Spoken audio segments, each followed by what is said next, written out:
Assalamualaikum warahmatullahi wabarakatuh. Alhamdulillah wa syukrillah wa ni'matillah, la haula wa la quwata illa billah. Asyhadu an la ilaha illallah wahdahu la syarikalah, wa asyhadu anna Muhammadan abduhu wa rasuluhu alladzi la nabiyya ba'dah. Allahumma shalli ala Muhammadin wa ala alihi wa ashabihi wa man tabi'ahum bi ihsanin ila yaumiddin. Amma ba'du, faqad qala Allah ta'ala fi kitabihil karim, a'udzu billahi minasyaitonir rajim, innani anallahu la ilaha illa ana fa'budni wa aqimis sholata li dzikri. Wa qala Nabi sallallahu alaihi wasallam, buniyal Islam ala khamsin, syahadatun an la ilaha illallah wa asyhadu anna Muhammadan abduhu wa rasuluh, wa aqimis sholah wa itaiz zakah wa shauma ramadan wa hajjul baiti man istata'a ilaihi sabila. Shadaqallahul azim wa shadaqa rasul habibul karim wa ta'atihi la'alakum turhamun. Sahabat Assalam TV yang dirahmati Allah Subhanahu wa taala, alhamdulillah pada kesempatan ini kita berjumpa lagi untuk mengkaji, memahami ayat-ayat Allah Subhanahu wa taala dengan harapan dapat mencerdaskan jiwa. Dalam kesempatan ini saya akan mencoba untuk mengkaji tentang sholat, dimana sholat itu merupakan rukun Islam yang kedua setelah syahadat. Sebagaimana Rasulullah SAW dalam sebuah hadisnya dikatakan, buniyal Islam ala khamsin, Islam itu dibangun atas 5 dasar. Yang pertama adalah syahadat, yang kedua sholat, yang ketiga zakat, dan yang keempat saum, yang terakhir adalah menunaikan ibadah haji apabila mampu. Jadi kelima dasar ini tidak bisa dipisahkan antara satu dengan yang lainnya, saling menopang, saling menunjang, saling mengukuhkan, tidak bisa berjalan sendiri-sendiri. Syahadat tersendiri, sholat tersendiri, zakat tersendiri, saum tersendiri, haji tersendiri. Tapi kelima dasar tersebut merupakan satu kesatuan yang kokoh dan saling menunjang dan saling menguatkan. Dalam kesempatan ini saya akan langsung untuk mengkaji tentang sholat, dan saya akan membatasi bukan sholat dalam arti hanya kaifiat saja. Artinya tata cara pelaksanaan sholat, misalnya membahas tentang mulai dari takbiratul ihram sampai salam. Insya Allah dalam kesempatan lain mungkin kita akan bisa ketemu lagi untuk membahas tentang kaifiat tersebut. Tapi dalam kesempatan ini saya akan mencoba melihat dari sisi lain daripada sholat, yaitu dari segi kedudukan, nilai, dan fungsi sholat itu sendiri, sehingga berdampak dalam kehidupan kita sehari-hari. Nah, sholat kan kita pahami itu akan berdampak. Dampaknya lebih jauhnya adalah, pertama, Allah jamin bagi orang yang sholat dengan baik, dengan khusyuk, dengan ikhlas, dengan dasar yang kuat, Allah jamin akan masuk kepada surga. Tapi dampak yang kedua jangan salah, bahwa sholat itu berdampak kita masuk ke neraka wail, fawailul lil musallin. Neraka wail itu bagi orang yang sholat, yaitu sholatihim sahun, yang sholatnya lalai, yang sholatnya disia-siakan begitu saja. Maka dengan demikian, pertama, sholat dalam Islam ini mempunyai kedudukan sangat penting, yaitu merupakan sebuah kewajiban dari Allah Subhanahu wa taala dan Rasulnya, di samping untuk menguatkan bangunan Islam itu sendiri. Kedudukannya adalah wajib. Maka siapapun yang melaksanakan sholat itu mendapat pahala. Demikian juga sebaliknya, siapapun dia yang meninggalkan sholat, dia itu akan mendapat siksa dari Allah Subhanahu wa taala. Nah, tujuannya, fungsinya sholat itu tiada lain. Di dalam Quran surat Toha Allah katakan, fa'budni wa aqimis sholah, dirikanlah sholat li zikri, untuk mengingatku, kata Allah. maka kalian silakan beribadah kepada Allah Subhanahu wa taala dan dirikanlah sholat untuk mengingatku, kata Allah. Jadi fungsinya untuk mengingat aku, kata Allah. Maka dilanjutkan dengan ayat lain, surat Al-Hijr ayat 28, Allah berfirman, ala bizikrillahi tatma'innul qulub. Hanya dengan mengingat aku, hati menjadi tenang. Hanya dengan mengingatku, kata Allah, hati menjadi tenang. Dengan demikian, perintah mendirikan sholat supaya ingat kepadaku, kata Allah, dengan harapan dengan mengingat aku, hati menjadi tenang. Kita semua menjadi tenang. Bahkan keluarga kita menjadi tenang. Anak-anak kita tenang, lingkungan kita tenang. Masyarakat kita akan tenang. Bahkan negara ini akan tenang kalau benar-benar sholatnya berdampak dalam kehidupan sehari-hari kita.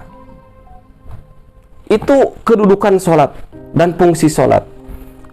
Demikian juga di dalam ayat lain Allah Subhanahu wa taala berfirman, surat Al-Ankabut surat 29 ayat 45. Di tengah-tengah ayat Allah Subhanahu wa taala berfirman, wa aqimis sholah inna sholata tanha anil fahsai wal munkar.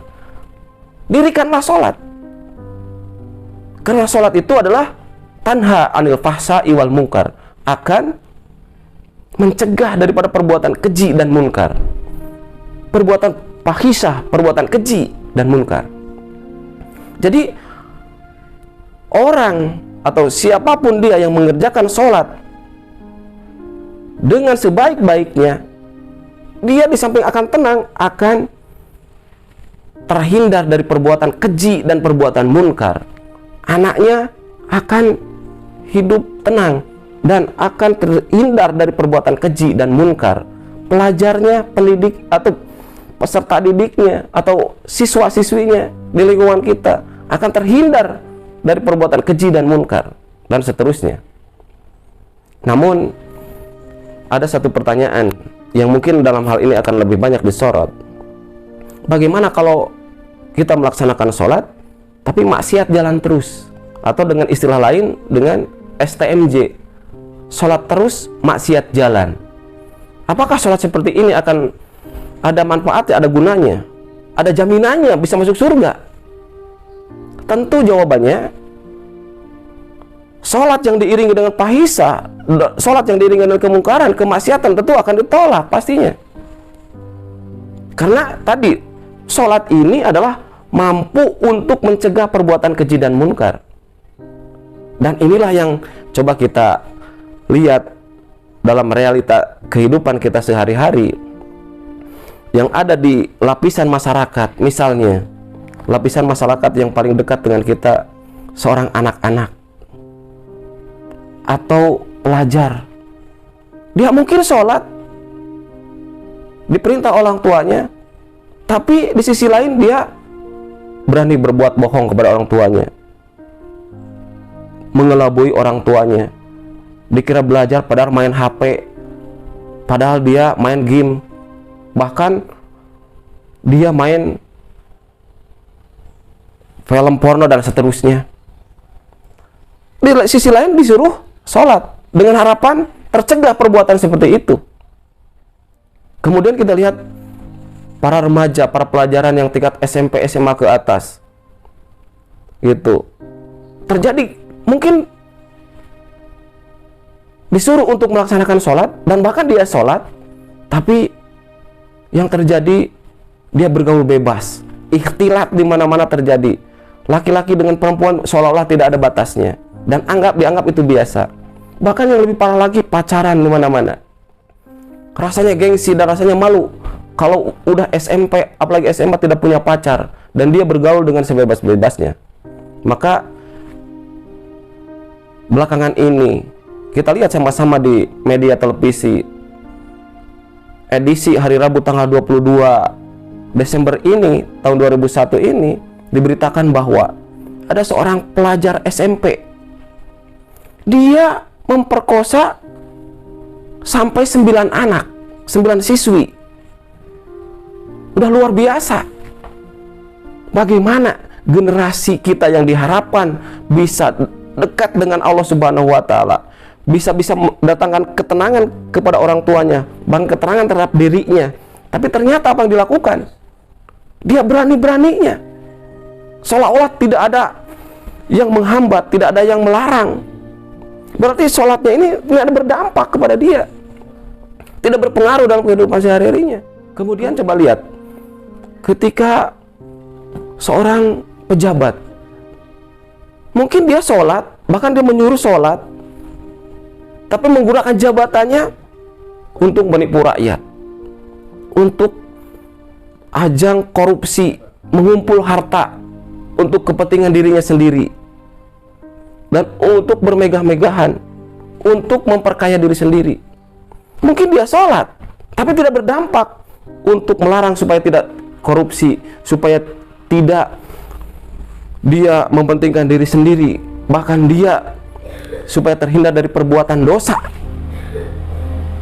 Itu terjadi. Kemudian kita lihat bagaimana seorang konglomerat, seorang yang kaya raya, mungkin dia sholat, bahkan dia menyuruh sholat, tapi dalam rangka mencari hartanya, mencari kekayaannya, tidak mengenal itu halal haram. Riba dia sikat, yang penting dia untung, apapun dia embat. Nah, ini yang terjadi, seolah-olah sholatnya itu tidak berpengaruh kepada riba, tidak berpengaruh kepada perbuatan maksiat. Nah, kalau itu yang terjadi, berarti sholatnya belum berdampak kepada perilaku kehidupan sehari-harinya. Bagi seorang pelajar belum berdampak bagaimana seorang pelajar semestinya, yaitu bisa berprestasi, bisa bersaing untuk lebih maju dalam mendekatkan diri kepada Allah Subhanahu wa Ta'ala. Seorang pelajar, seorang remaja yang seharusnya menggunakan semangatnya untuk berjuang, untuk mencari kebenaran supaya dekat dengan Rabb-nya, dengan Allah Subhanahu wa Ta'ala, tapi dia terkulai, terkapar dalam bentuk kemaksiatan. Jadi sholat ini seolah-olah tidak ada hubungannya dengan perbuatan itu. Mungkin dia sholat. Nah, oleh sebab itu, maka kita berusaha bagaimana menempatkan sholat ini supaya bernilai, bermakna di hadapan Allah Subhanahu wa Ta'ala, dan tentu dirasakan bisa mendatangkan ketenangan kepada kita. Jadi sahabat Assalam TV yang dirahmati Allah Subhanahu wa Ta'ala, sebagaimana kita ketahui pada awalnya, kewajiban untuk melaksanakan sholat ini yaitu pada peristiwa Isra Mi'raj. Kita tahu, dan terlalu panjang untuk membahas Isra Mi'raj di sini, tapi secara singkat bahwa peristiwa Isra Mi'raj itu adalah ketika Rasulullah SAW berdakwah luar biasa, gencar-gencar menyampaikan dinul haq, menyampaikan Islam kepada seluruh masyarakat, dan terjadi pro kontra di kalangan masyarakat. Ada yang menerima dan tidak kurang sedikit orang yang membangkang terhadap dakwah Nabi, terhadap Islam itu sendiri. Namun pada waktu itu Rasulullah SAW masih punya dua sandaran, dua kekuatan besar waktu itu. Kekuatan yang terdapat di dalam diri Siti Khadijah, dan kedua kekuatan yang terdapat dalam diri seorang Abu Thalib. Kita tahu bahwa Siti Khadijah itu dengan kekayaannya, Abu Thalib dengan harismanya. Begitu Rasulullah SAW berdakwah, ada sandaran, kurang dana, beliau mensuplai dana. Ketika ada yang menentang kaumnya, ada Abu Thalib di belakangnya, seolah-olah begitu, seolah-olah. Maka ketika itu Siti Khadijah dan Abu Thalib dalam tahun yang sama dipanggil oleh Allah Subhanahu wa Ta'ala, otomatis Rasulullah SAW secara manusiawi ditinggalkan oleh dua kekuatan yang menjadi sandarannya pada waktu itu. Maka Allah Subhanahu wa Ta'ala tidak meninggalkan hambanya terkabung begitu saja. Dipanggillah oleh Allah Subhanahu wa Ta'ala untuk Isra dan Mi'raj. Maka peristiwa Isra Mi'raj itu adalah salah satu pelajaran penting bagi Rasulullah SAW pada waktu itu, dan umat Islam pada umumnya hari ini, adalah perintah untuk melaksanakan sholat. Dari situ bisa dipahami bahwa sholat ini adalah untuk menyandarkan diri kepada Allah Subhanahu wa taala dalam menghadapi berbagai masalah yang dihadapi, termasuk berdakwah menyebarkan Islam pada waktu itu di zaman Rasulullah SAW.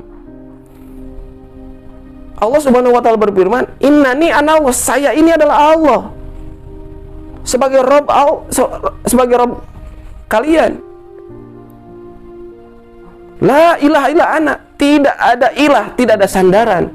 Artinya tidak boleh menyadarkan diri kepada manusia, menyadarkan diri kepada yang punya harta banyak, tidak menyadarkan diri kepada orang yang mempunyai pangkat jabatan yang tinggi. Tapi sandarkanlah diri kepada anak, kata Allah. Sandarkan diri kepada Allah Subhanahu wa taala. Fa'budni, maka beribadahlah kepadaku, kata Allah. Aqimis shalah li dzikri, dirikanlah salat untuk mengingatku. Maka dirikanlah salat untuk mengingat aku, kata Allah Subhanahu wa taala. Jadi ketika kita berhadapan dengan berbagai macam masalah, siapapun dia yang menghadapi berbagai macam masalah yang dihadapinya, karena hidup ini tidak terlepas dari berbagai macam masalah, termasuk masalah dakwah ini juga sama. Sandarkanlah diri kepada Allah Subhanahu wa taala dengan cara sholat, karena sholat nanti akan berdampak kepada ketenangan, kenikmatan dalam perjalanan hidupnya. Yang kedua, tadi dikatakan bahwa sholat ini adalah berdampak kepada tercegahnya perbuatan keji dan munkar. Bagi orang yang melaksanakan sholat dengan tenang tadi, dengan mengingat aku, kata Allah Subhanahu wa taala, sehingga mendatangkan ketenangan. Ala bizikrillah tatma'innul qulub, dengan zikir kepadaku hati menjadi tenang. Itu berdampak nanti kepada perbuatan keji dan munkar, akan terhindar dari perbuatan keji dan munkar. Jadi dengan demikian, siapapun dia ketika melaksanakan sholat tapi tidak berdampak terhadap perbuatan-perbuatan yang tidak senonoh, gitu, masih memperlakukan atau masih bertindak, berperilaku yang tidak sesuai dengan aturan Allah Subhanahu wa taala, dalam hal ini masih berlaku fahisah dan mungkar, berarti sholatnya berdampak. Berarti sholatnya belum mempunyai nilai, dan sholatnya tidak mempunyai kedudukan di hadapan Allah Subhanahu wa taala. Otomatis maka dalam kehidupan sehari-harinya sholatnya belum berfungsi. Maka kita tahu bahwa fungsinya salah satunya adalah bagaimana sholat ini tanha anil fahsai wal munkar, mencegah daripada perbuatan keji dan munkar. Kemudian fungsinya sholat ini, hati jadi tenang dengan zikir kepada Allah Subhanahu wa taala, fahisah terjaga, kemungkaran terjaga. Maka di situ ada nilai-nilai yang besar yang harus diperjuangkan. Dengan sholat, Rasulullah SAW mengatakan, as-sholatu imaduddin, faman aqomaha faqad aqomadin, waman tarokaha faqad hadamadin. Sholat itu adalah tiangnya agama.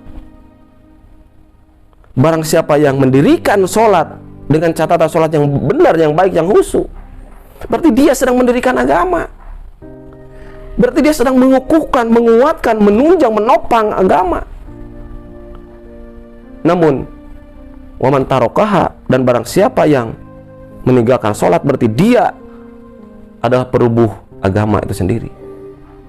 Dia penghancur agama itu sendiri. Maka dengan demikian, sholat yang berdampak kepada kebaikan, tercegah perbuatan keji dan munkar, itulah sholat yang diinginkan oleh Allah Subhanahu wa taala, ditempatkan tempat yang layak, yang baik, yaitu surga. Ketika sholatnya sahun, sholatnya yang dicampur adukan antara maksiat, kemungkaran, dicampur aduk dalam sholatnya dengan kata lain STMJ, maka sholatnya itu dipastikan akan menuju kepada tempat, yaitu neraka wail.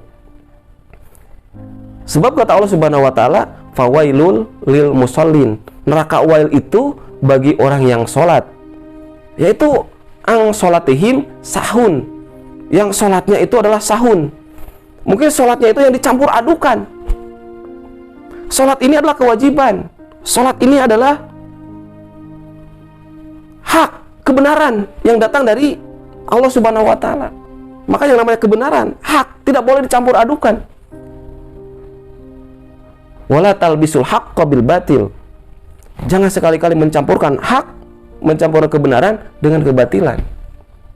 Jadi dengan demikian, siapapun yang melaksanakan sholat tapi dibarengi dengan kemaksiatan, dengan kemungkaran, di sisi lain sholatnya tidak berdampak kepada kehidupan dan tidak merubah kepada kebiasaan baik dan mencegah kepada kemungkaran, di sisi lain sholat seperti itu akan mengantarkan dia ke neraka wail, karena dia bisa dikatakan mencampur adukan antara hak dengan yang batil, mencampurkan kewajiban, mencampurkan hak yang benar datang dari Allah Subhanahu wa Ta'ala dengan hawa nafsu dia sendiri untuk melampiaskan hawanya, yaitu berbentuk fahisah dan kemungkaran. Nauzubillah.